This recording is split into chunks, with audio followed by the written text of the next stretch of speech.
min ko mawɓe am ɓe faalalan okkitirde jonnon min non woni jaɓaane mi sali okkitirede law ari mamaji ɗin kadi sali e kawiraji an ɗin sali ɓe okkitiranan law.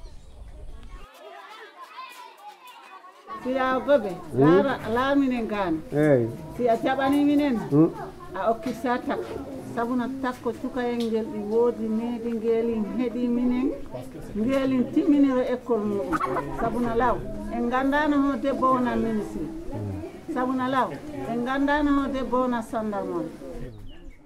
Mi resama mi heeɓi duuɓi 13 mi resida ka heɓaymi 14 ɗo mi heeɓi ɓiɓɓe e mi wiyaɓe yoɓe toppito jande maɓɓe nde enen e museji ɗin min wawa yewtudude ɗum min yaha min tawayaɓe ka l'école min yewtaɓe nde yewtere e yoɓe toppito jande maɓɓe nde suka debbo ƴettatake jangi janga ƴettatake awande heɓude duuɓi 17. Okay, Grande Mesure Projet Changement par la Culture, c'est une organisation non gouvernementale qui travaille pour l'amélioration des conditions de vie des enfants, des femmes. Le sketch va permettre aux différents membres de la communauté de réfléchir sur la problématique du mariage précoce. Ça, c'est une occasion pour les jeunes filles qui suivent le sketch pour dire « Ah, si je suis face à une situation de mariage, j'ai les possibilités de trouver une stratégie communautaire pour véritablement se libérer de ce mariage-là. »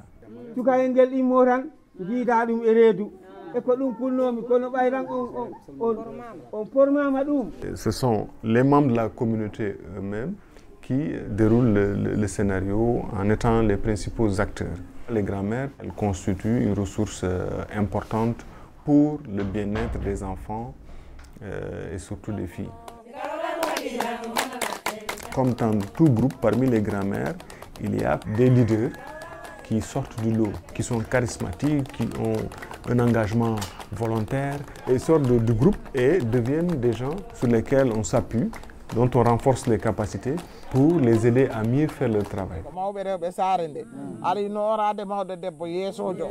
On a vu les 5 objectifs de la formation des grands-mères leaders. Il y a le thème sur le mariage précoce, les grossesses précoces, sur l'excision aussi. C'est les grands-mères qui ont les initiatives d'exciser les jeunes filles. Elles sont les mieux placées pour décourager l'excision. On ne dit pas aux gens de laisser l'excision. On discute avec elles, on fait des séances sur les organes génitaux. En général, la plupart disent qu'il n'y a pas d'avantage de l'excision. C'était tout simplement une question de culture. La plupart maintenant ont diminué de faire les excisions. Si men waɗi ha men gayni joni ko men andi janggo bonnanayay men min haɗodiray ɗum ado janggo hewtude konko bonnantamen min waɗata ɗum ɗon min haɗodira min yamodira. À l'époque, l'école était totalement distante de la communauté. Cette situation a fondamentalement changé aujourd'hui. L'école est devenue véritablement un élément de la communauté. Il y a une relation très dynamique entre les grands-mères et les enseignants. Nafoore ko woni ko wonanimi ka école ko pour wurtugol sukaɓe ittaɓe ko boni wattaɓe ko moƴƴi mi waɗani ɓe taali min posindiri question ji. Ça fait bientôt 2 ans que les grandes-mères viennent nous soutenir un peu dans les enseignements apprentissages. Ce sont leurs petits-enfants qui sont là, que nous enseignons. Donc si elles viennent nous soutenir, c'est un plus. On s'est rendu compte qu'à l'école, beaucoup d'enfants étaient un peu réticents maintenant à prêter le matériel, surtout le matériel de géométrie. Je me suis dit qu'il fallait faire appel à la grand-mère. Elle va nous dire un conte qui va parler de la solidarité.